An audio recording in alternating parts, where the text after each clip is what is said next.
بسم اللہ الرحمن الرحیم، اللہم صلی علی محمد و آل محمد۔ السلام علیکم۔ آج کی ویڈیو ہماری ایک انتہائی خوبصورت قصے پر مشتمل ہے، اور یہ قصہ ہمیں ملتا ہے حضرت ابو سفیان ثوری رحمۃ اللہ علیہ کی زبانی۔ وہ بیان کرتے ہیں کہ ایک دفعہ میری ایک ایسے نوجوان سے ملاقات ہوئی جو ہر قدم پر یہ والا درود پاک پڑھتا تھا، اللہم صلی علی محمد و علی آل محمد۔ تو میں نے اس نوجوان سے پوچھا کہ کیا تمہارے پاس اس درود پاک پڑھنے کی کوئی دلیل یا سند موجود ہے، یا تم نے اس عمل کو خود سے اختیار کیا ہوا ہے؟ تو وہ نوجوان پھر اپنا قصہ بیان کرتا ہے۔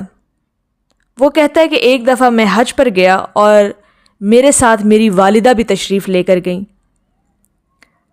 جب ہم وہاں پہنچے تو میری والدہ کا انتقال ہو گیا، اور انتقال ہوتے ہی میری والدہ کا چہرہ سیاہ پڑ گیا اور پیٹ پھول گیا۔ تو وہ نوجوان بیان کرتا ہے کہ اس منظر کو دیکھ کر میں خوف زدہ ہو گیا، اور خوف سے اور ڈر سے میں اپنے اللہ سے رو رو کر دعائیں مانگنے لگا کہ اے اللہ پاک، کہ میری والدہ کا کوئی ایسا گناہ ہے جو اس سے سرزد ہو گیا ہے تو تو اس کو معاف فرما دے۔ وہ نوجوان کہتا ہے کہ اسی عالم کے اندر مجھے حجاز کی طرف سے، مدینہ پاک کی طرف سے ایک شخص آتا ہوا دکھائی دیا، جس نے میری والدہ کے چہرے پر ہاتھ پھیرا تو میری والدہ کا چہرہ روشنی کی طرح چمکنے لگا۔ پھر انہوں نے میری والدہ کے پیٹ پر ہاتھ پھیرا تو میری والدہ کے پیٹ کا ورم جاتا رہا۔ تو وہ نوجوان کہتا ہے کہ میں اس شخص کی طرف متوجہ ہوا اور میں نے ان سے کہا کہ اے اللہ کے بندے، آپ کون ہیں؟ تو انہوں نے آگے سے فرمایا کہ میں تیرا نبی ہوں، حضرت محمد صلی اللہ علیہ وآلہ وسلم۔ تو نوجوان کی خوشی کی کوئی انتہا نہ رہی۔